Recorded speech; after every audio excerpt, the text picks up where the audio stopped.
Pas avoir peur de se foutre de sa tronche, c'est pas bien, de sa gueule, c'est pas bien, pour Netflix. Ne pas avoir peur de s'extérioriser d'une manière tout à fait... On y va, quoi. On va où? Monte. Un type parti depuis 25 ans. Une légende. Le mercenaire le plus réputé au monde. Expert en pilotage, en armement.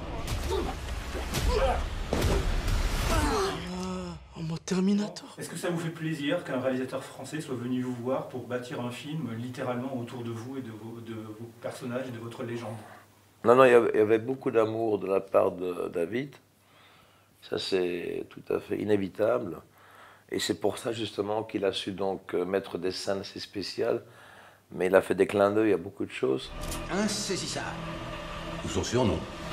Quand quelqu'un vous aime, on fait des petits miracles. Le scénario ne vous ménage pas, on vous voit en perruque plusieurs fois, en survêtement rouge, dans des scènes comiques, etc.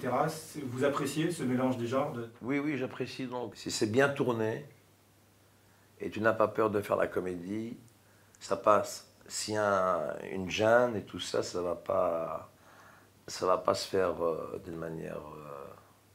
Donc il faut y aller, quoi. Musique. Il y a dans le film quelques phrases dont vous avez le secret. Quand vous répondez à l'acteur qui joue votre fils, tuer, ça tue. Ce genre de phrases, ça vous fait toujours plaisir de les dire, vous les sortez spontanément? Mais ça vient naturellement, ça vient très très vite d'ailleurs.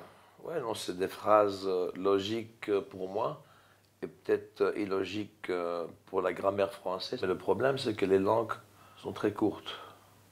Les symboles, c'est pour la vie. Du temps des Sumériens jusqu'au temps des Égyptiens, jusqu'à maintenant, c'est ce qu'on envoie dans l'espace, les symboles. Et tandis que la grammaire, c'est quelque chose de... que ça paraît un peu bizarre pour les gens qui ont toujours la manière de parler comme on leur a appris de parler. Et quand on fait un petit détour, c'est un peu choquant pour eux parce qu'ils n'ont pas la vision. Comme j'ai quand même voyagé pas mal dans le monde entier, j'ai été de l'Asie un peu partout. Donc on retient des phrases qui ont été déposées avec des langues différentes, mais they have the same meaning. Ils ont la même signification. Et donc, voilà. Vous n'avez pas trop l'habitude aussi de tourner en français? Pas trop l'habitude. Et puis, je vous dis, encore une fois, la langue française est une grammaire qui est une belle grammaire, qui est composée, je crois, de 35 000 mots, un truc comme ça, tandis qu'aux États-Unis, c'est 3200 mots, un truc comme ça. Donc il y a beaucoup moins de...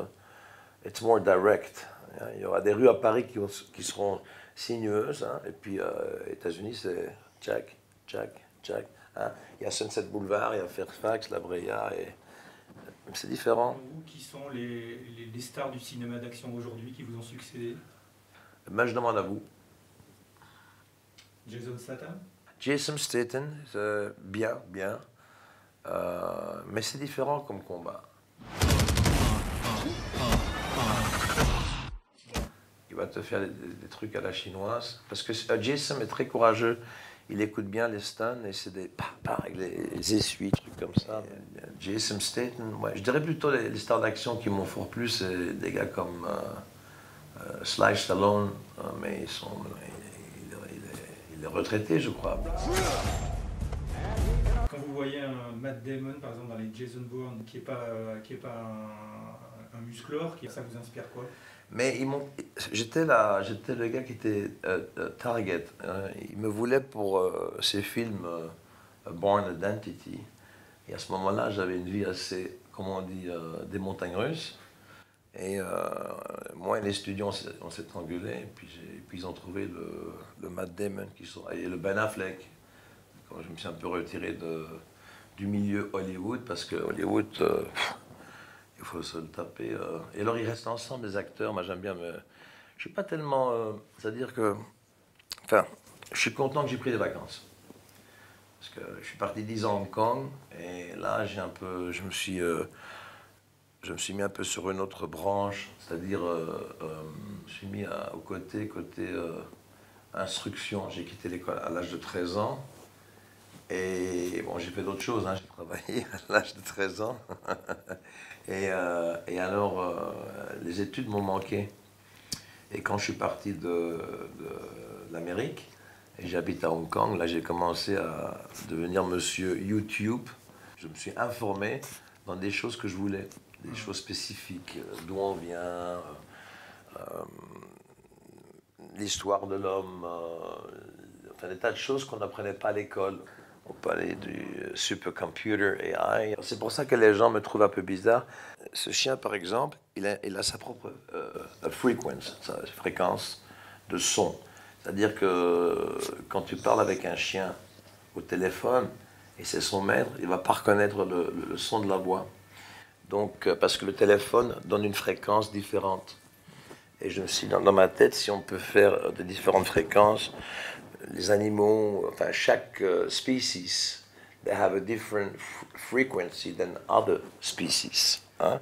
Par exemple, pour écouter et entendre la baleine dans l'eau, ça doit aller 20 fois plus vite en fréquence. C'est-à-dire que si on accélère la bande d'écoute par 20 fois plus vite, on sait entendre le sonar des baleines.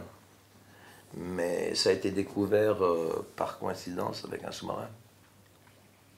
Donc, j'ai été dire en plateau qu'un jour, on aura des fréquences visuelles. C'est-à-dire que, comme on sait compresser les fréquences de toutes... I said one day, we'll be able to download, in 2001, we will be able to download images, des images, via des fréquences... ouais. Donc les gens travaillent, hein, ils vont au travail le matin, ils reviennent le soir, donc ils n'ont pas vraiment le temps d'apprendre des choses comme ça. Et vu que j'avais beaucoup de temps, je me suis mis à étudier tout ça. Alors, c'est pas que je suis plus intelligent qu'un autre, je me suis mis dans ces choses-là et je me suis approfondi dans les études de ces spécifiques. Voilà.